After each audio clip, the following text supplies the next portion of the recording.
Good evening student, कैसे हैं? आशा अच्छे होंगे, आपकी पढ़ाई अच्छी चल रही होगी। आप सब लोगों का फिर एक बार आपके अपने ऑनलाइन प्लेटफॉर्म प्रयाग एकेडमी में बहुत बहुत स्वागत करता हूं। हम लोग राज्य पढ़ रहे थे, राज्य के विषय में राज्यपाल और मंत्रिपरिषद पढ़ चुके हैं। आज हम पढ़ेंगे राज्य की विधायिका यानी राज्य का वह संस्थान जो क्या करता है, राज्य के लिए कानून का निर्माण करता है। चलिए शुरू करते हैं। राज्य की विधायिका भाग 6 अनुच्छेद 168 से लेकर के 213 तक इसमें वर्णन किया गया है। ठीक है, तो इसमें आर्टिकल यानी कि अनुच्छेद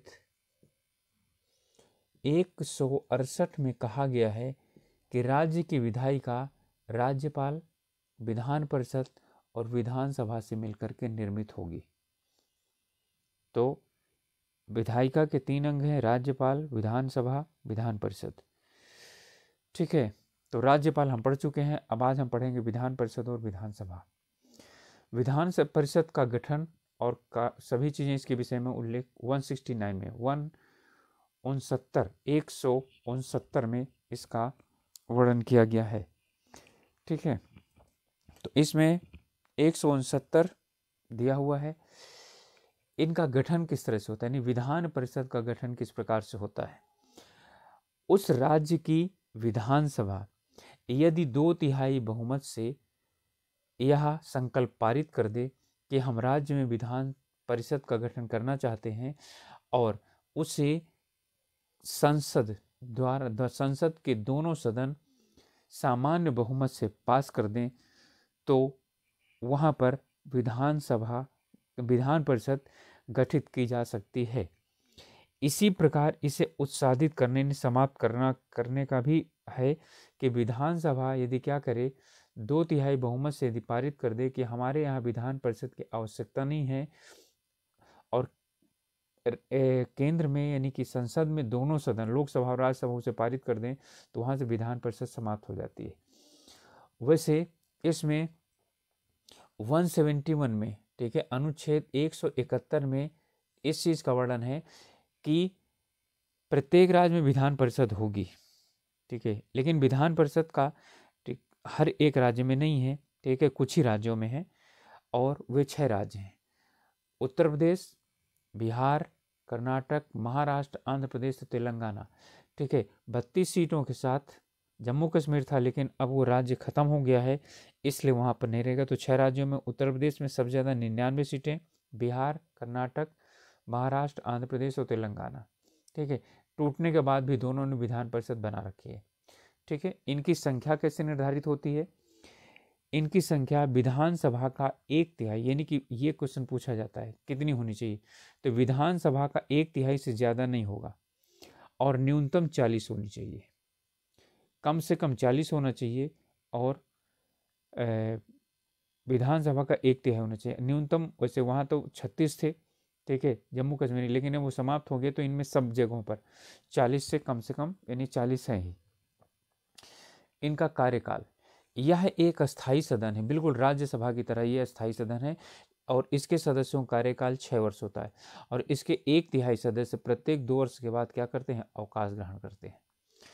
ठीक है, अब बिल्कुल वही है, यह अस्थायी सदन है एक बार निर्माण होने के बाद। ठीक है, इसे यानी कि वो विधानसभा और संसद की लोकसभा और राज्यसभा दोनों के द्वारा ही समाप्त किया जा सकता है, नहीं तो जब तक समाप्त नहीं होगा तब तक ये कभी भी ये भंग नहीं होती है। ठीक है, समाप्त होता है ये। ठीक है, तो यह एक ऐसा सदन है जो भंग नहीं होता, समाप्त होता है। राज्यसभा ना तो कभी भंग होती है ना समाप्त होती है।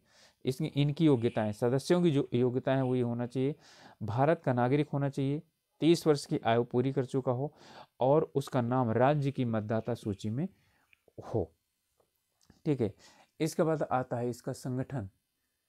ठीक है, तो इसमें संगठन के अंतर्गत आता है, अब ध्यान समझिएगा, इसका जो संगठन है यानी कि इसका सदस्यों का जो संगठन है इस पूरे विधान परिषद का संगठन सदस्यों का नहीं, विधान परिषद के जो सदस्य हैं वो चुने कैसे जाते हैं। संपूर्ण सदस्यों का 1/3 विधानसभा के सदस्यों द्वारा, उस राज्य की विधानसभा के सदस्यों द्वारा चुना जाता है। ठीक है, फिर उसके बाद 1/6 हिस्सा, ठीक है, उस राज्य के राज्यपाल द्वारा, ठीक है, नियुक्त किए जाते हैं। ठीक उसी तरह से जैसे राज्यसभा में राष्ट्रपति नियुक्त करता है। ठीक है, वहाँ के यानी उस राज्य के संस्कृति में, कला में, यानी संगीत के क्षेत्र में जो प्रसिद्ध लोग होते हैं उनका वहाँ पर नामांकन किया जाता है। ठीक है, 1/3 सदस्य स्थानीय निकायों जैसे नगर निगम आदि नगर परिषद द्वारा चुने जाते हैं। 1/3 1/12 जो सदस्य होते हैं वो 3 वर्ष, ठीक है, ऐसे स्नातकों के द्वारा जो 3 वर्ष की अपनी स्नातक शिक्षा प्राप्त कर चुके होते हैं उनके द्वारा निर्वाचित किए जाते हैं। ध्यान दीजिएगा, ठीक है, यहाँ पर स्नातकों का प्रतिनिधित्व भी होता है। ठीक है, फिर 1/12 जो सदस्य होते हैं वो माध्यमिक शिक्षकों के द्वारा चयन किया जाता है, और ऐसे माध्यमिक शिक्षक जो 3 वर्ष जिनको सर्विस करते हुए हो गए होते हैं उनके द्वारा। माध्यमिक का मतलब 12वीं तक के जो टीचर होते हैं, ठीक, उनके द्वारा, जो 12वीं तक क्लास में पढ़ाते हैं, स्कूल में पढ़ाते हैं उनका।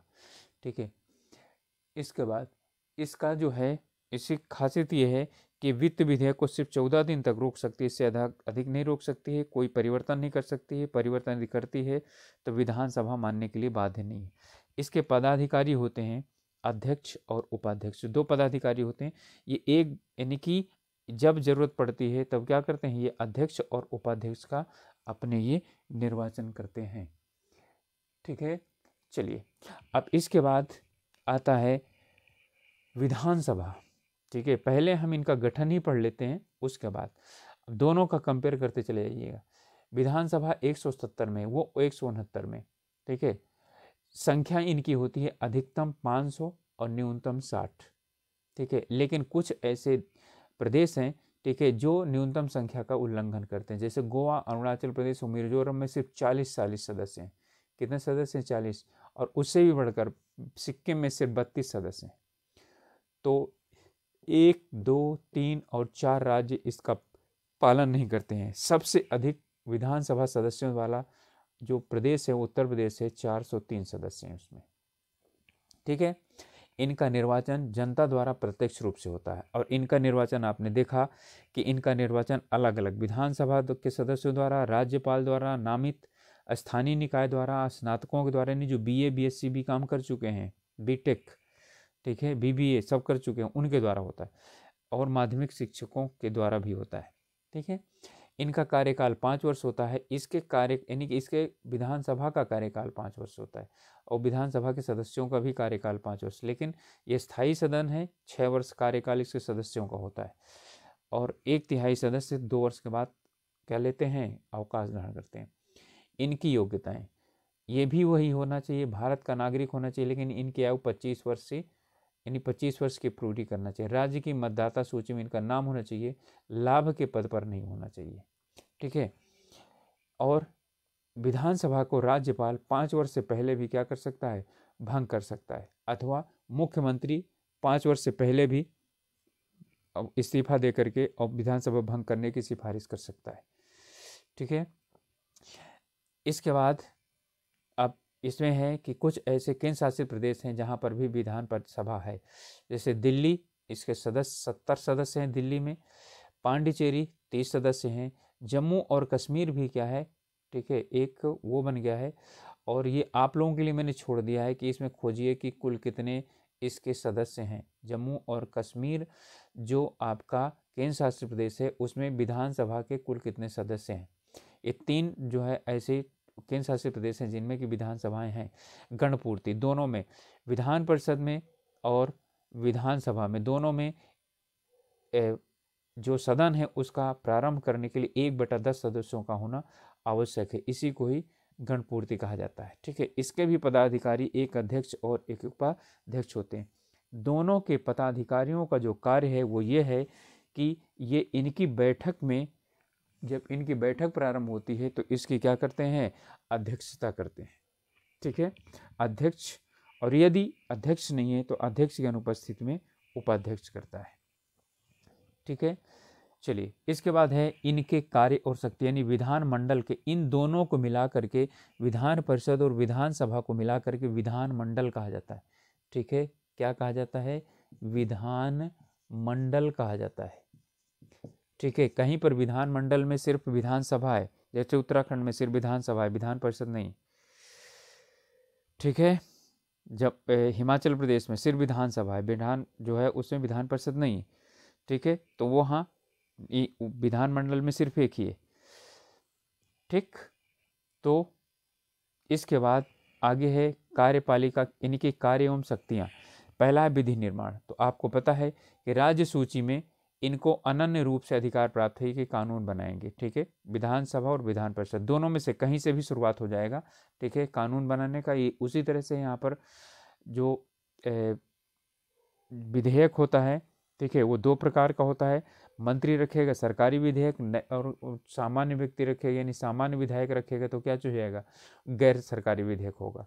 ठीक है, इसके भी 3 वाचन होते हैं। सभी वही कंडीशन है जो यानी कि आपने पढ़ा है, जिसमें लोकसभा और राज्यसभा के कार्य। ठीक है, यानी संघीय विधायिका के कार्य। यदि आपने नहीं पढ़ा है तो उसे एक बार जाकर देखिए, आपको सब समझ में आ जाएगा। इसके बाद आता है वित्तीय अधिकार। तो राज्यपाल की पूर्व अनुमति से वित्त मंत्री विधानसभा में क्या करता है? बजट रखवाता है। ठीक है, अब इसमें राज्यपाल, ठीक है, चूंकि अपनी पहले से अनुमति दे सकता है, इसलिए इस पर हस्ताक्षर करने से मना नहीं कर सकता। लेकिन राज्य इसमें विधि निर्माण वाले में किसी को भी क्या कर सकता है?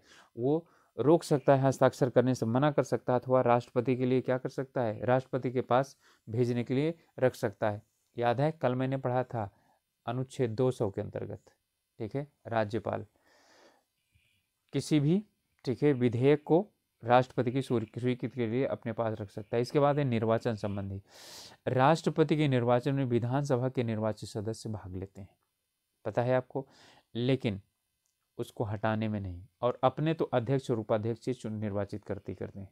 संविधान संशोधन, देखिए कुछ ऐसे भाग हैं जो किससे संबंधित हैं? भारत के संघीय ढांचे से संबंधित हैं। किससे संबंधित है? संघीय ढांचे से संबंधित हैं। ठीक है, उनमें यदि कहीं पर कोई परिवर्तन करने की जरूरत होती है, ठीक है, तो उसके लिए क्या होता है? शक्तियों में परिवर्तित करने की जरूरत होती है।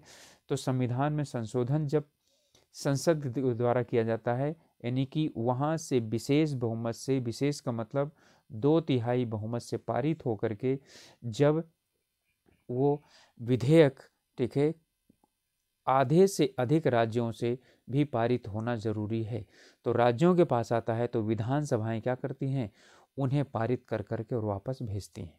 ठीक है, जैसे पंचायती राज विधेयक था, तो पंचायती राज विधेयक जब लोकसभा राज्यसभा दोनों से पारित हो गया, राष्ट्रपति ने हस्ताक्षर कर दिया, तो यहाँ से इन दोनों जगहों से वहाँ से पारित होने के आने के बाद जब तक, ठीक है, तब उस समय 28, उस समय भी राज्य थे, तो 28 का मतलब 28 का आधा 14 और एक अधिक राज्य, यानी 15 राज्यों ने जब हस्ताक्षर कर दिया, ठीक है, तब वो क्या बना था? कानून बना था, पंचायती राज अधिनियम। ठीक है, संविधान संशोधन 72वां और 73वां संविधान संशोधन। ठीक है, चलिए इसके बाद आता है कि कार्यपालिका संबंधी। तो कार्यपालिका मंत्रिपरिषद क्या होती है? सामूहिक रूप से विधानसभा के प्रति उत्तरदायी होती है। जब विधानसभा चाहे तो क्या कर सकती है? उसके कार्यपालिका के खिलाफ बहुमत न होने का, ठीक है, या बहुमत सिद्ध करने का उसे आदेश दे सकती है। ठीक है, और यदि उसका बहुमत नहीं सिद्ध हुआ, जिसे क्या बोलते हैं,